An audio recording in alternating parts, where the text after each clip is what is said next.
Hello. It is raining pretty hard outside, but hopefully that will make for some nice background ASMR, I guess you could say. So what we're doing here is a code review of a fairly simple exercise that is basically practicing conditionals. And I have a couple of errors with this. Basically, we have a word problem, which I'll bring up here. And then we are going to relate it to our function that we've made over here.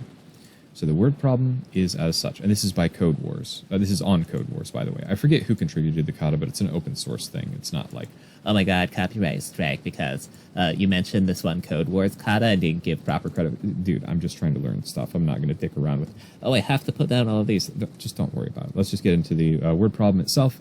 Create a function called final grade, which is, when you're doing CodeWars, sometimes you have to be specific about what you name things because a lot of it's automated. You're using like an IDE that is on the site itself. This is my own IDE. This is offline. And you see I have like some HTML and CSS stuff that I'm working on up here as well. Which, I mean, it helps to not have a whole bunch of projects in the same directory so you get distracted by being like, oh, I'm also doing this HTML stuff because that's like peas and carrots when you're dealing with JavaScript. I mean, HTML and CSS go together like peas and carrots. And they very much do. I would say like vanilla ice cream and peanut butter, but that's just because I'm weird and I really like those together. Especially if you have like peanuts proper that you can like sprinkle on top. Instead of sprinkles, having peanuts on peanut butter and vanilla ice cream. Wow. Wonderful little aside. I'm just trying to be lighthearted to not be so dry about talking about code. This is a little more of a functional review than the stuff that I was doing, that I was recording before. I probably won't post it at all because I was doing like, you know, portfolio projects for HTML and CSS and kind of going over the code there. That was really dry. This is more contained. We have a straightforward objective, and so let's get into the word problem itself. So the function has to be called final grade, and this calculates the final grade for a student, depending on two parameters. Okay, so the thing that we are returning is this grade that we're giving them. And there's not a lot of nuance in it. This gets kind of confusing because like intuitively you would expect, oh, there's like a series of percentage calculations that go into this. No, this is very simple conditional logic that goes here. So you kind of have to suspend disbelief to get into the simplified or specific business use cases that are presented here. And part of a big part of like actually doing programming well is understanding what's being requested. Okay, what do you want me to do? It's a very hard part of figuring out word problems, and that's where communication skills absolutely come into play. And when I was doing system architecture, basically web development for my previous job, it was very important for the technical team that I was part of with, you know, actually doing the coding, for us to communicate effectively with the business team who were talking to the client and getting the requests for what they want the website to do. So actually figuring that out is a process in itself. You have meetings for this and like what's feasible. The business people don't know the technical requirements, all that. That's fine. So this is understanding word problems really helps to build practical skills like that. So there's two parameters, two things that are going to be inputs. A grade for, it's supposed to be like the final exam. This is poorly worded. If I were in charge of this, I would be very specific with my wording. And a number of completed projects. I would say like, and the number of projects that they completed like throughout the semester to kind of get into this scenario. It's like, wait, where do these projects come through? It's like you're at the end of the semester, you're determining the final grade, and so you have the exam score and the number of projects completed, and those will both influence the outcome. And you have to like read really specifically because there's some oddball stuff here that it's just like making sure that you're reading things specifically, and it's getting you. I think that it's a good kata. Katas are the forms that one of the exercises is called a kata on CodeWars because they take after like a kind of martial arts approach to things. The katas are the different movements that you practice. Anyway, the function just take two arguments: exam, the grade for the final exam from 0 to 100, and projects, the number of completed projects where it's 0 or more. 0 or more is better computing terms, but regardless, you get used to like speaking in clear computer terms, where from 0 and above is not like a standard way of saying this, but maybe the person who wrote this was not a native English speaker or wasn't fluent with that. It's fine. 0 or more would be better. This function should return a number, the final grade for the student, whoever. And there's four types of final grade. It's like there's 4 final grades that are possible. These are the only 4 final grades you can get. Your grade is either 100, 90, 75, or 0. And this was something where it took me a second to go like, wait, what? Because like really grades are calculated off of like percentages. Like if the final exam is 30% of your final score. But that's not what they're doing here. This is more simplified for it. And like the projects would be a certain percent of your score. I'm not going to refactor this to like make that up, because this gets at the basic idea of it. That's just adding in math for the percentages, for like doing percentages. And then, well, then you're not doing conditionals at that point. Then it would just be the points for the exam would be a certain amount, and the points gained from the projects would be another amount.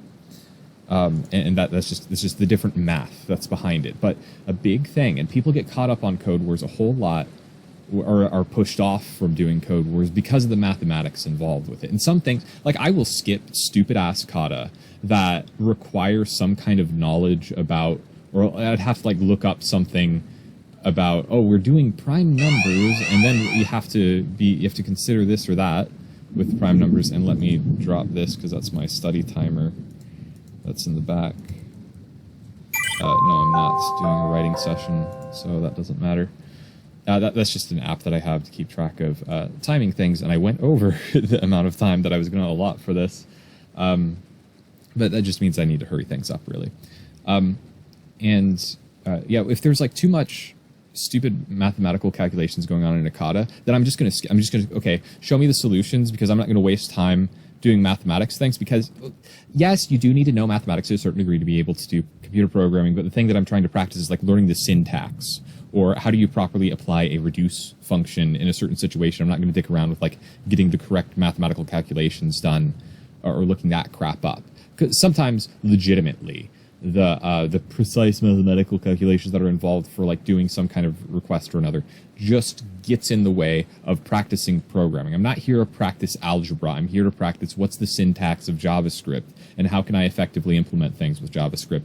And I've burnt a lot of damn time doing just like, oh, just put your nose to the grindstone to work harder at it. And don't fucking suffer over pointless things that you're not going to grow from, because sometimes it just burns you down. Burnout absolutely exists. Burnout exists. You have to look at the things that are taking up a lot of fuel and cut that shit out when you're not getting any gain from it. Just do a cost benefit. That's the other thing. It's very hard to do a cost benefit analysis if you don't have experience in something, you don't have mentors that are guiding you along a correct path that is like, I don't want to say guaranteed, because nothing is guaranteed. You just have to try things out and figure out if it works for you or not.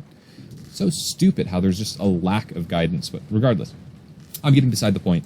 This is simplified, where we're just looking at if-then conditionals for the final score of 100. The thing that we're returning is the final score. And I could like say final score for this, for all of these. Let me show a handy-dandy thing with this editor. Hold down Alt. I can click a whole bunch of things at once.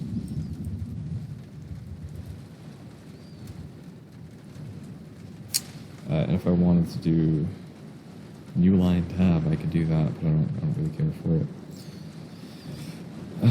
There we are. Man, it is raining hard out there. So, these are just examples where I have different inputs for it that I'll go over once I run the code. But return 100 if the grade is over 90 and the number of projects is more than 10. Okay? So that has or there, important. If I were writing a proper document, I'd have it like that. But there was no highlighting or anything for emphasis. on the original word problem, so you do have to look for keywords like or. So what's the conditions for 90? This is another case. You could do this in a switch case statement as well, but I just kind of rhetorically stumbled upon that. If a grade for the exam is more than 75, okay, greater than 75, and the number of completed projects is a minimum of 5. Bad business practice, changing up the way. So we said more than, but then we have minimum of. So it's a minimum of 5. So that means so to make it consistent here, I said, so it's more than 4. So the minimum. Ugh, we messed that up. Wait, we ran into and. Oh, we shouldn't be using or here. We should be using and, which is weird because you'd expect, like, for 100, you'd expect to have greater restrictions on it, and this is, like, more permissive. So that doesn't make sense in terms of, like, practical translating things over. But again, I assume that some of these things that don't make intuitive sense are put in the word problems to make you pay close attention, which that hurts my brain, and I don't really grow from it, but it is training that hypersensitivity, and this should also be and, I just noticed. So minimum of 5, so that's greater than 4. And then it's 75, so, and this should all be clear here with the, and I can't do alt. Yeah, see, that's why IDE is superior to Scrivener for writing in.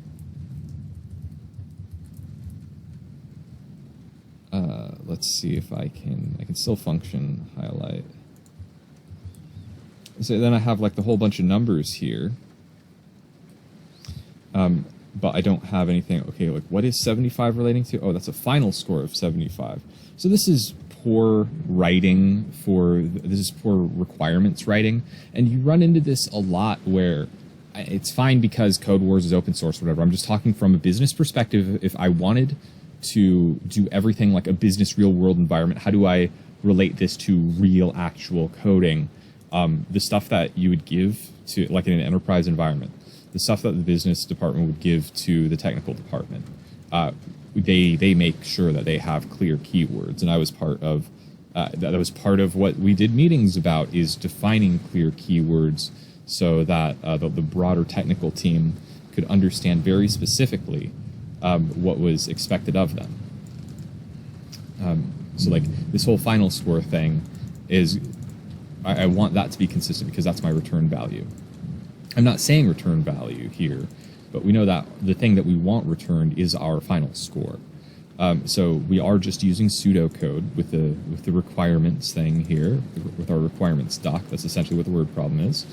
But we still want to be consistent. You don't want to say more than for one thing and then switch to minimum of. That's really bad. So more than 4. And you could do this depending on like what makes sense. And we would get caught up in this.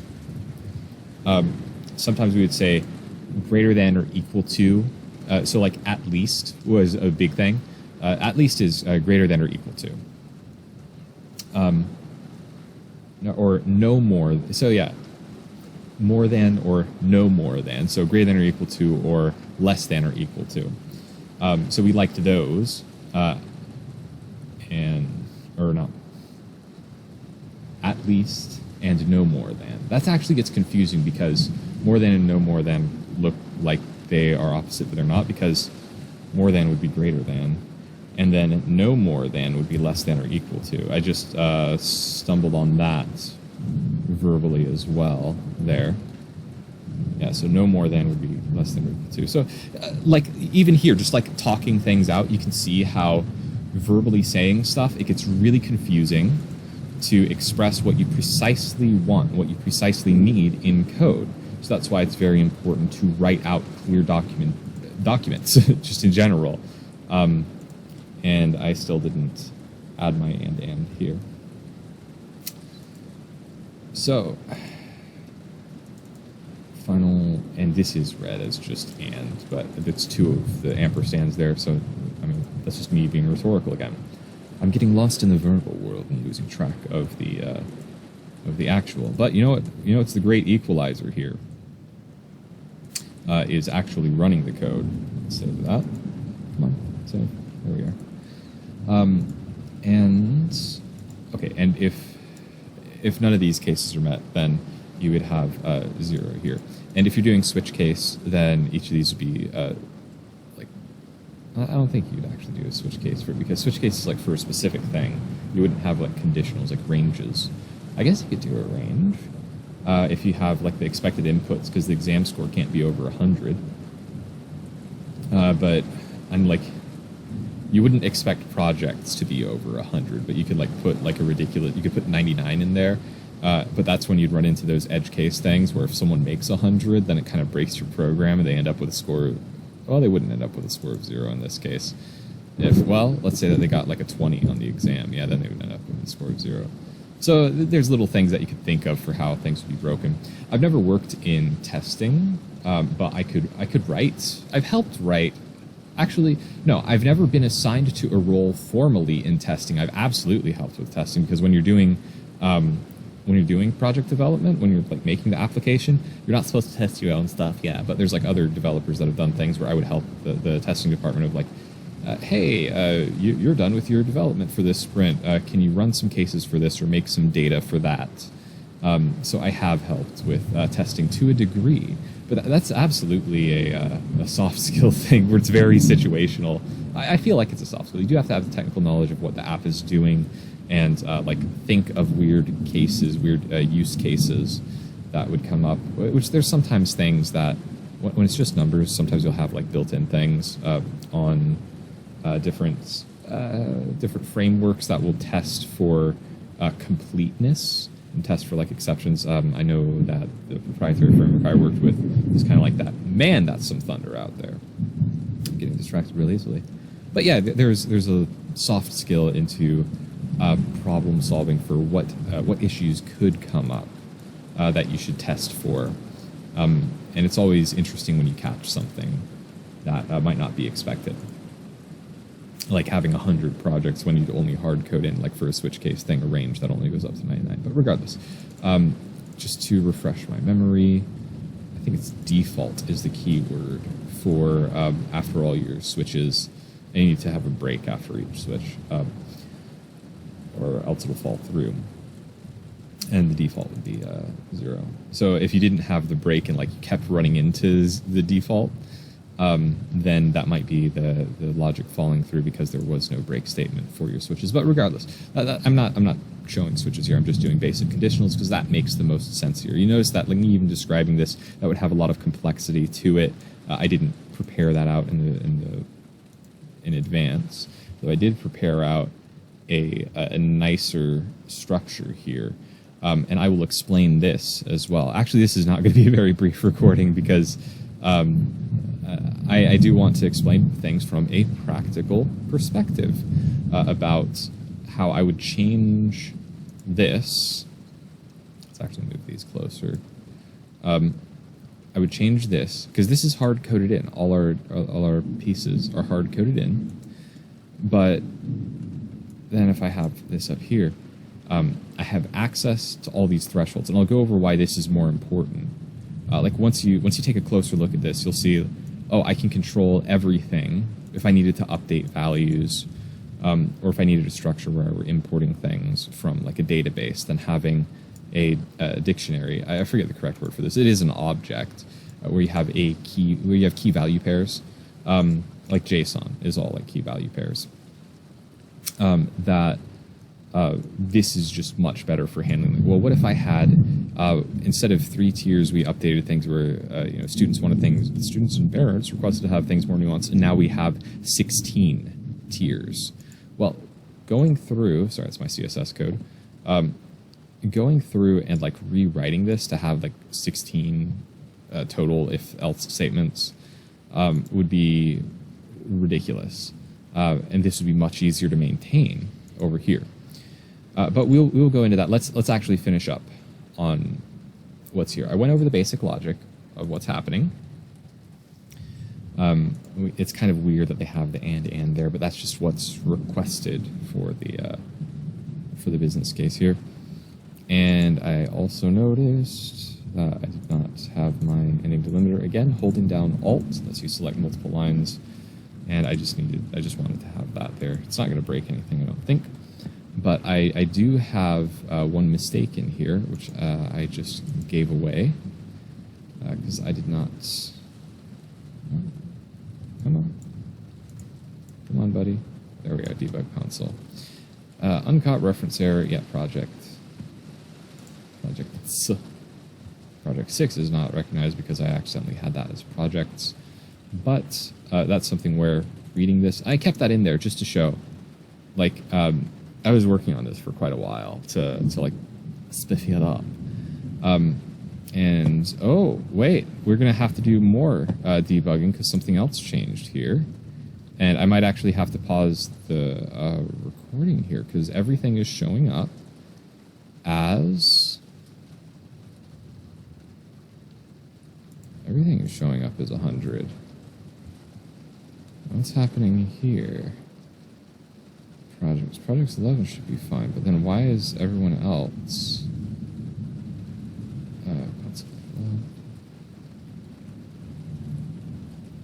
Oh, because I have exam 1 for all of them. Okay, so that's another thing. I didn't change the thing here. All of them have exam 1. And this is debugging. This is I kept that one error in, but this is more like realistic debugging that goes on. I need to be quiet for a second because I get into a rhythm when I do this. I don't know of a fast way of doing that, of like quick selecting like 1, 2, 3, whatever the heck. You just kind of have to navigate with the keyboard a little bit. But you do get into like a feeling of the rhythm for it. Let's rerun that. And speaking does get in the way of coding, absolutely. Well now, why so many fails? I know why project 4 failed, because that's 1. Let's have you as a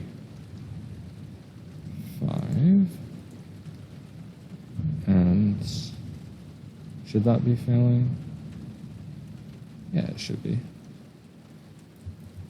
Okay. So that is what we want. Let's make sure that project 4 passes now. Okay, we're good. That's actually a bit scary. Okay. There was a brownout where, well, yeah, the lights actually like it cut power. Not a blackout where it's like half as strong with all the lights going out, and that felt spooky. Regardless, it's thunderstorm. I do have safety lights, you could say, like a backup kind of thing that's LEDs. So I just had to turn that on. I apologize for the distraction here. So let's look at some of the output. So project 1 is 100, and we expect that. And like I would have like, you know, the expected outcomes here from looking at this and looking back at the requirements. And if I were writing tests, I would have commentary going along with each test case, what I expect the outcome to be. So 91 and 9, well, because that crosses over the threshold of 90, that's 91. Even though we don't have that many projects, because it's an OR, we got 91, so we expect it to be 100. Now this does not have over 90 for the exam, but it has 11 projects, so that does go over the threshold, so we also expect that to be 100. So if I change this down, well, if I change it to 10 even, and then reran it, then we'd expect project 2 to fail. So it drops down to 90, because instead of having more than 10 projects, we had only 10 projects. So it dropped down to the next tier. We're good there. Project 3, whatever, student 3, is 74. So they don't have enough in the exam to get 90, and they have 4 projects they don't have over that, so they're not going to hit 90. They're going to fall down 1. They get 75.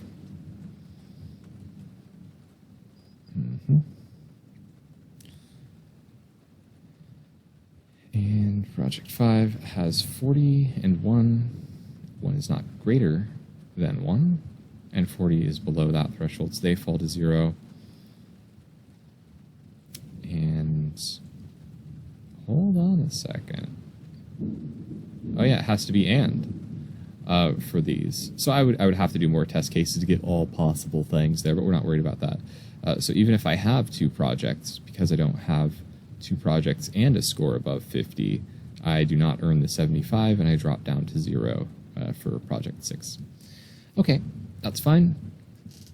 Now, that's all expected, and if I were doing testing formally, How to do like all the proper prim writing up, I could do that, but that's just excessively boring, and we're not bothered about that. We want to learn how to code here. just learn to code. I'm trying. I really am. Okay, so I put this note in here, and it's really important. When you get a request, if you are a developer making something, business person gives you basically a word problem for what they want you to build.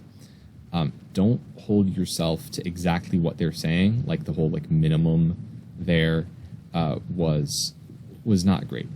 In order to make everything consistent, I put everything as greater than or equal to. So I put minimum threshold, and I just made it. I just made it consistent. So I focused around thresholds. Okay, at what point does it change from being not good enough to good enough? And this is the thing where if you're like a real teacher, you never tell your students like, okay, so if you want to get a passing grade, then you must do this as the bare minimum, because then like certain students will make the bare minimum their goal, and you're not supposed to do that as a teacher. But also like a lot of students just don't care about this crap that they're forced to do, especially in public schools. So there's absolutely motivation that's there, and it's like it's dishonest. Well, the whole scoring system is dishonest. We're not gonna go into that. We're not gonna go into that. That's like big brain. Like, okay, so we're putting all this effort into measuring scores and all this. Fundamentally, on a philosophical level, is this even legitimate? Why are we wasting time? Oh, God, stop thinking so existentially. You are never going to have any sense of fulfillment in life except having an understanding of why you are doing things, and the purpose behind them is, well, understanding the purpose is what gives purpose and meaningfulness. So there's a huge contention between that. However, I am trying to learn programming to gain a greater sense of capability and autonomy. I am able to do these complicated things. So these calculations are exercises. Yes, it's a consumptive exercise. It's a consumptive practice. I'm not productive yet in the sense, but that's getting really aside on me monologuing about questioning meaningfulness in the greater thing, and that actually might make me a lesser candidate for certain jobs, because I think too much, and because I am not a straightforward automaton of just plug in and work for 40 hours on doing one line of code at a time, because I have a soul. That really gets in the way of doing soulless work, which I really hope that whatever I do with network engineering or web development or all the different paths I'm doing, that whatever I do is not going to be a soulless endeavor. That's absolutely an important thing for me. So again, with this, I have the same function name, but so what's going on here? Why am I using this object notation to have these key value pairs? So the thing that I was saying is that I mark everything as the thing in question needs to be greater than or equal to. And another thing that I did, where you can see here, if I highlight the word, then I have this like keyword that connects to the variable that has the values that are relevant. And I made this numbered in a way because if we wanted to add more to it, then we could just add more things like this and just change the content of it. And again, in a more advanced situation, you could import these as like JSON files. So you have like a spreadsheet, and you'd make an automation that imports the data from the spreadsheet. But essentially, what you're doing is you're getting a variable that you're going to do some wizardry to extract the variable that has this data and move it in. This is just a simplification of that process, but this is much more practical in how you would structure this, like in a scalable way, in a maintainable way. This is true maintainable code, as opposed to just hard coding in values here, which this is fine for practice and everything. And yes, I am practicing here, but I did want to demonstrate how things would make more sense. And if you're building, even if you're doing something that's like a really small thing, that building with scale in mind is this kind of project that's going on here. And also, if I highlight the word tier, then I have all my keywords here, and it's very nicely organized. I have all the exams, have this, and all the thresholds there. I have that. Using keywords in common to your variable names really helps you see things quickly. One issue that would be hard to update is where the operators are. I don't know, off the top of my head, I don't know of a programming language where you can have operators as variables. I don't know anything that works like that, but that's getting into theoretical garbage. It's easy enough, with a consistent pattern, it's easy enough to see where the operators are for the comparisons, so that you have this difference. So like if I had tier 4, I'm just going to make another example here. Let's say that the passing grade is 60. So let's say that the bare minimum is that you'd need 41 on the exam, and at least one project.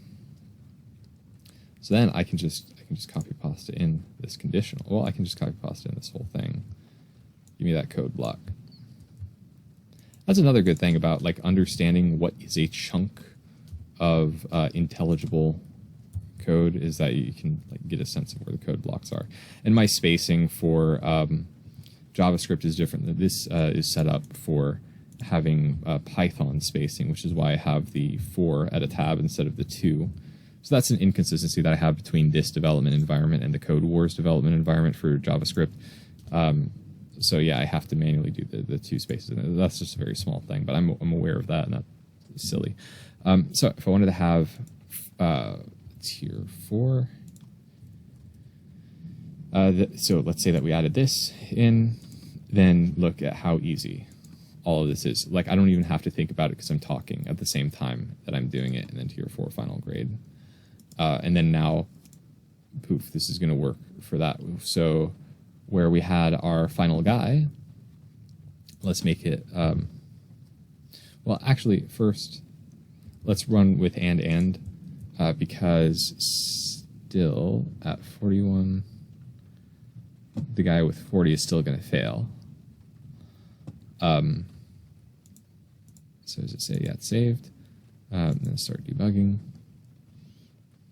It was project 6 failing. You have 2.